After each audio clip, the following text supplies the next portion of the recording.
England has been keeping mortality statistics since 1665, when yes, one person fell down some stairs and died, but in that week, nearly 4,000 people died of the plague. Today, the modern plague is heart disease, the #1 killer of men and women. But it wasn't always this way, and if you dig back into those old statistics, by the middle of last century, heart disease was already killing off 5 to 10% of the population, but it was practically unknown at the beginning of the 20th century.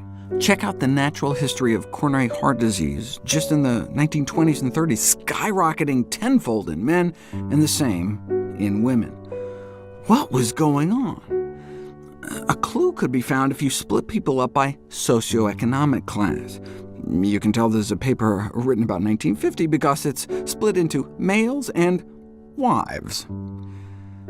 It was the richest folks who had up to triple the heart disease as the poorest. Maybe it had something to do with their rich diets?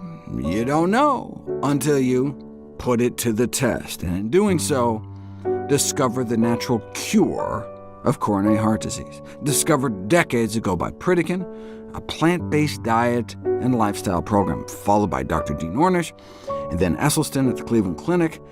But how many know of the name Hans Diehl? Dr. Diehl was the first director of research at the Pritikin Center back in 1976. He was inspired by the amazing results they were getting at the Pritikin Center, amazing results like that of a certain Grandmother Gregors. But he recognized the limitations of live-in residential programs, including their cost and the kind of artificial living environment that made sustaining the behaviors more difficult when patients returned back home. So Diehl developed the CHIP program as an affordable 30-day lifestyle intervention to be delivered in a community setting. 10 years in, Esselstyn encourages Hans to publish their results in the American Journal of Cardiology. And here it is. Coronary risk reduction through a community-based lifestyle intervention, famously starting out with a quote from the pioneer of coronary bypass surgery describing it as only a palliative treatment. The only way we're going to stop this epidemic is through prevention. We know vigorous cholesterol lowering can slow, arrest, or even reverse atherosclerosis, but it only works if you do it. Live-in programs work because you can control people's diets, but they're expensive, and people may go back home to toxic food environments. So how about instead of them coming to you, you go to them in the community? The original program was 16 evening sessions over 4 weeks, the major focus being to encourage participants to adopt the optimal diet. They also encourage people to walk a half hour a day, but most importantly, center your diet around whole plant foods.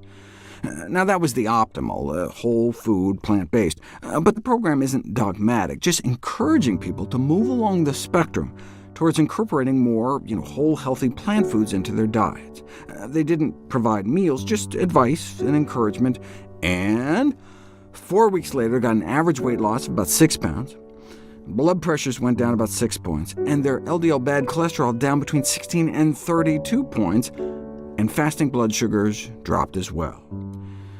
Often, participants were able to decrease or discontinue anti-diabetic, cholesterol-lowering, and blood pressure-lowering medication, making their findings even more extraordinary, better numbers on fewer drugs.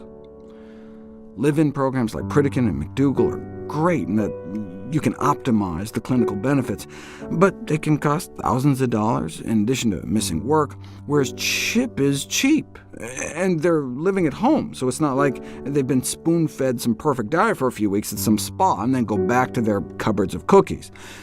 CHIP is a free living program, teaching people how to eat and stay healthy within their home environments. Well, at least that's the theory. And with these remarkable results, we're after just 4 weeks in the program. The true test will be to what extent people adhere to their new lifestyle and sustain their health benefits weeks, months, or even more than a year later, which we'll explore next.